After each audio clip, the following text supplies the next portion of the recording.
அனைவருக்கும் வணக்கம். நான் உங்கள் ஜெயபாலன். கிறிஸ்துவ பெருமக்கள் அனைவருக்கும் இனிய இயேசு கிறிஸ்துவின் அவதார திருநாள் நல்வாழ்த்துக்களை தெரிவித்துக் கொள்கிறோம். இன்றைக்கு பார்த்தீங்க அப்படின்னா, இன்றைக்கு உலகத்தில் உள்ள பெரும்பான்மையான மக்கள் ஃபாலோ பண்ணுற மதத்தில் அதிகமான மக்கள், உலக மக்கள் தொகையில் ஃபாலோ பண்ணுற மதம் அப்படின்னு எடுத்துக்கிட்டால் அது கிறிஸ்துவ மதம். அந்த வகையில் கிறிஸ்துவ மதத்தை ஸ்தாபித்தவர் இயேசு கிறிஸ்து. அவர் என்ன சொல்கிறார் அப்படின்னா, நான் பரலோகத்தில் இருக்கிற கர்த்தரால் அனுப்பப்பட்ட மகன், குமாரன், இறைத்தூதர். அவருடைய அந்த ராஜ்யத்தில் உங்களையெல்லாம் அந்த மோட்சம் அப்படிங்கிற அந்த இடத்துக்கு கொண்டு போகிறதுக்கு, உங்களுடைய பாவங்களை எல்லாம் தீர்ப்பதற்கும், உங்களுடைய பாவங்களிலிருந்து உங்களை மீட்டு, உங்களை ரட்சித்து அந்த பரலோக ராஜ்யத்தை அடைவதற்கு அவர் ஒரு மார்க்கமாக, நான் ஒரு மார்க்கம் அப்படிங்கிற மாதிரி அவர் தன்னுடைய போதனைகள் சொல்கிறாரு. நம்ம அவர் வாழ்ந்த காலத்தை தான் என்ன சொல்கிறோம்னா, கிறிஸ்துவுக்கு முன் அப்படின்னு சொல்கிறோம், கிறிஸ்துவுக்கு பின், அதாவது கிமு கிபி அப்படிங்கிறத கிறிஸ்து பிறப்பினுடைய அடிப்படையாக வச்சு நம்ம சொல்கிறோம். அதை இப்போ பொது ஆண்டு அப்படிங்கிற மாதிரியும் சொல்கிறாங்க. அப்போது அவர் தன்னுடைய அந்த அந்த பிரசங்கங்களில் அவர் பிரதானமாக அவர் சொல்லக்கூடிய விஷயங்கள் அப்படின்னா என்ன அப்படின்னா, அவர் பிரதான பாவங்கள், அதாவது மனிதன் இறைவனை அடைய தடையாக இருக்கக்கூடிய பாவங்கள் அப்படின்னு அவர் பிரதானமாக என்ன சொல்கிறார் அப்படின்னா, பொய், களவு, விபச்சாரம், அதுக்கப்புறம் பொய் சாட்சி, இந்த மாதிரி விஷயங்களை கொலை, இந்த மாதிரி விஷயங்களை அவர் பிரதானமாக சொல்கிறாரு. அப்போ அவருடைய பிரசங்கங்கள் எல்லாத்துலேயுமே அவர் என்ன சொல்கிறார் அப்படின்னா, பொய் சொல்லாதிருப்பாயாக, களவு செய்யாதிருப்பாயாக, கொலை செய்யாதிருப்பாயாக, விபச்சாரம் இருப்பாயாக அப்படிங்கிற மாதிரியெல்லாம் அவர் அந்த பிரச்சாரங்களில் வலியுறுத்துகிறார். அப்போது இந்த மாதிரி இதையெல்லாம் செய்யாதீங்க, இதுதான் பாவங்கள், இந்த பாவங்களிலிருந்து நீங்கள் விடுபடணும் அப்படின்னு சொல்கிறப்போ, அவர் எதை செய்யணும் அப்படின்னு சொல்லிட்டு அவர் என்ன வழிகாட்டுதலாக மக்களுக்கு என்ன சொல்கிறார் அப்படின்னா, பிறர் மேல் அன்பு செலுத்து அப்படிங்கிறாரு. அதாவது அவர் அன்பு, பிறர் சிநேகம், சகோதரத்துவம், அதற்கப்புறம் மன்னிப்பு, இதைத்தான் கிறிஸ்துவ மதம் பிரதானமாக போதிக்குது. அவர் அவரை டெஸ்ட் பண்ணுறதுக்காக ஏரோது ராஜா ஒரு சிலரை அனுப்பிச்சு வைக்கிறாரு.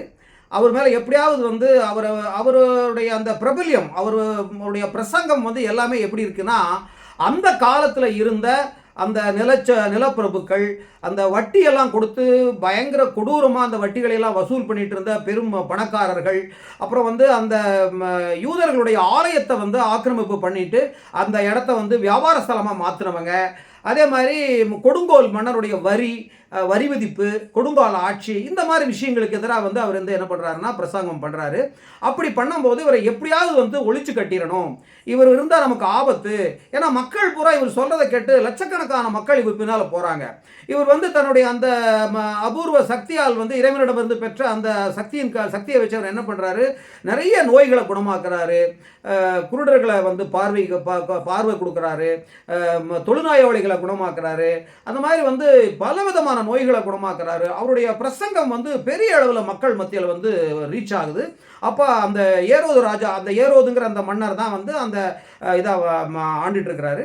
அந்த மன்னருக்கு கீழே இருக்கக்கூடிய அந்த குடிமக்களில் பெரும்பான்மையாளர்கள் இவர் பின்னால் அணிதிரளும் போது அந்த அந்த அரசர்கள் என்ன நினைக்கிறாங்கன்னா, இவங்களெல்லாம் அந்த அரச சபை, அங்கே இருக்கிற பிரபுக்கள், அந்த நிலப்பிரபுக்கள், அந்த வட்டி கொடுத்து பணத்துக்கு வட்டி கொடுத்து வாங்குறவங்க, அந்த காலகட்டத்தில் பார்த்தீங்க அப்படின்னா அடிமை வியாபாரம் அப்படிங்கிறது ரொம்ப சர்வசாதாரணமாக நடைபெற்றுட்டு இருந்தது. அப்போ என்ன பண்ணுவாங்க, அந்த டைமில் யாராவது பணம் வட்டிக்கு வாங்கிட்டு பணம் கொடுக்கல அப்படின்னா என்ன பண்ணுவாங்க அப்படின்னா, அவங்களுடைய மனைவி, மக்கள், அவங்களுடைய சொத்து, வீடு எல்லாத்தையும் பறிமுதல் பண்ணி ஏலத்தில் விட்டு அதில் அந்த பணத்தை அடைச்சது போக அந்த நபரையும், சம்மந்தப்பட்ட நபரையும் என்ன பண்ணுவாங்கன்னா ஜெயிலில் போட்டு இது பண்ணிடுவாங்க. அன்னைக்கு அந்த மாதிரி அந்த ஆதிக்க சாதி, அந்த சத்தியரன் கையில் தான் அன்னைக்கு ஒட்டுமொத்த நாடே இருந்த ஒரு காலகட்டம். அந்த மாதிரி காலகட்டத்தில் இவர் என்ன சொல்கிறாரு, அன்பை பிரசங்கிக்கிறாரு, சகோதரத்துவத்தை பிரசங்கிக்கிறாரு, பிறர் சிநேகத்தை பற்றி சொல்கிறாரு. இந்த குற்றங்களை எல்லாம், இந்த பாவங்களை எல்லாம் செய்யாதீங்க அப்படின்னு சொல்லும்போது இது மக்கள் மத்தியில் ஒரு மிகப்பெரிய ஒரு கவர்ச்சியாகவும் ஒரு அட்ராக்ஷனாகவும் அந்த மக்கள் எல்லாரும் இவருடைய போதனைகள் கேட்டு மனம் திரும்பி இவர் பின்னால் எல்லாரும் அணிதிரள்றாங்க. ஸோ இவர் வந்து பார்த்தீங்க அப்படின்னா இன்றைக்கு வந்து நம்முடைய இந்திய சமூகத்தில் இந்து மதத்தை ஸ்தாபித்த ஆதிசங்கரர், அதற்கப்புறம் வந்து வைணவ மதத்தில் வந்து ஒரு முக்கியமான ஒரு இவராக இருந்தவர் வந்து ராமானுஜர், அதே மாதிரி வந்து சுத்த சமரச சன்மார்க்கத்தை இது பண்ண வள்ளலார், அதே மாதிரி இஸ்லாமிய மதத்தை போதித்த நபிகள் நாயகம், ஜைன மதத்தை புத்த மதத்தை நிறுவன புத்தர், இவங்க எல்லாருமே என்ன சொல்கிறாங்க அப்படின்னா, பொதுவாக எல்லாருமே சொல்லக்கூடிய விஷயங்கள் என்ன அப்படின்னா, பிறர் மீது அன்பு செலுத்து, பிறரை நேசி அப்படிங்கிறாரு. அதில் வந்து இந்த அன்பு நேசம் பிறர் சிநேகம் சகோதரத்துவத்தை வந்து பிரதான ஒரு கொள்கையாக கொண்ட ஒரு மதம் தான் வந்து கிறிஸ்துவ மதம். அப்போ இவர் வந்து மன்னிப்பை பற்றி சொல்லும்போது என்ன சொல்கிறார் அப்படின்னா, அதுக்கு வந்து பல நேரங்கள் இவருடைய பிரசங்கங்களை வந்து என்ன சொல்வார்னா ஒரு ஊமைகளாக கதைகளாக சொல்வார். அப்போ இவர் அந்த மன்னிப்பு அப்படிங்கிறத பற்றி அவர் சொல்லும்போது ஒரு ஊமையை சொல்கிறார். என்ன சொல்கிறார் அப்படின்னா, ஒரு பெரிய மனிதர் வந்து அவர் நிறைய பேர்த்துக்கு கடன் கொடுத்துருக்கிறார். அப்போ அவர் அந்த கடன் புத்தகத்தை எல்லாம் எடுத்து யாருக்கு எவ்வளோ கடன் கொடுத்துருக்கு, அவங்க யாரெல்லாம் பாக்கி வரணும்னு பார்க்குறப்போ அவருக்கு அடுத்தபடியாக ஸ்டேஜ் இருக்கிற ஒருத்தர் வந்து அந்த காலத்தில் ஒரு பல லட்சங்கள், அதாவது தாளந்துங்கிற அந்த வார்த்தையில் அவங்க சொல்லுவாங்க. தாளந்துங்கிறது அந்த காலத்து நாணயத்தோட பேர். இப்போ எப்படி நம்ம ரூபாய்னு சொல்கிறோம், டாலர்னு சொல்கிறோம், ரூபில்னு சொல்கிறோம், அந்த மாதிரி அந்த காலத்து நாணயத்தோட பேர் தாளந்து.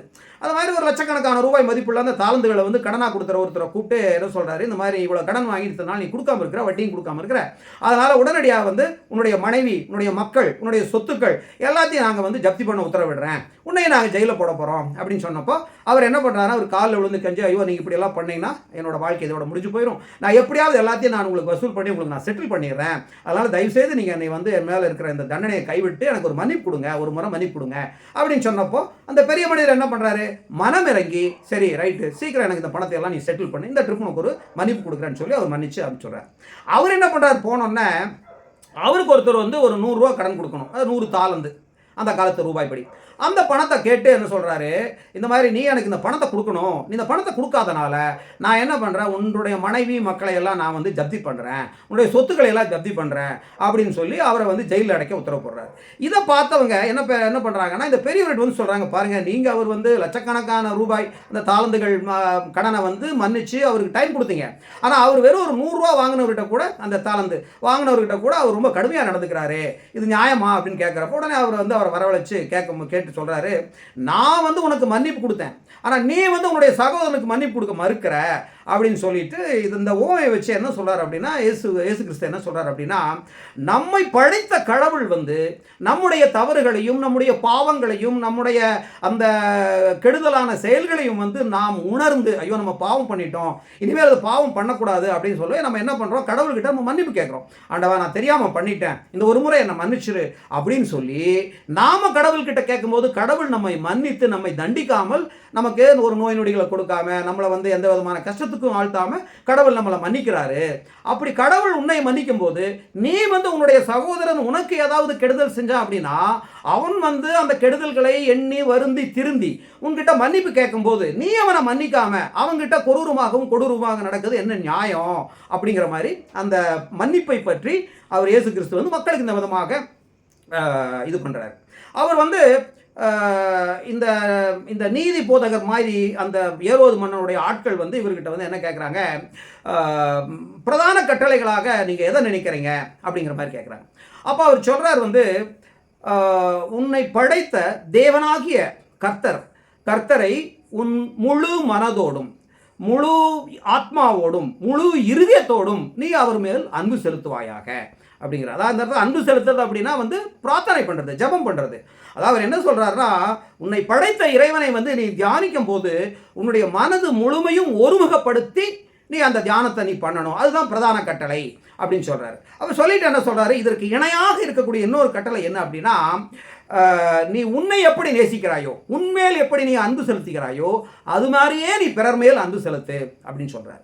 அதையும் சொல்லிட்டு இன்னொரு இடத்துல என்ன சொல்கிறாருன்னா, உன்னோட சகோதரனையோ உன்னுடைய உறவினர்களையோ அவங்க மேலே அன்பு செலுத்துறதோ அவங்கள நீ நேசிக்கிறதோ பெரிய விஷயம் கிடையாது, உன் அண்டை அயலானை நேசி அப்படின்னு சொல்கிறார். அண்டை அயலான்னா நம்ம பக்கத்தில் இருக்கிறவங்க எல்லாருமே, நம்ம சுற்றி இருக்கிற எல்லாருமே, அவங்க வந்து எந்த ஜாதி எந்த மதம் எந்த இனம், அவங்க நமக்கு சொந்தக்காரங்களாக இருக்க மாட்டாங்க கண்டிப்பாக, அவர்களை நேசிப்பது அவர்கள் மேல் அன்பு செலுத்துவது அப்படிங்கிறதான் முக்கியம் அப்படிங்கிறத அவர் சொல்கிறாரு.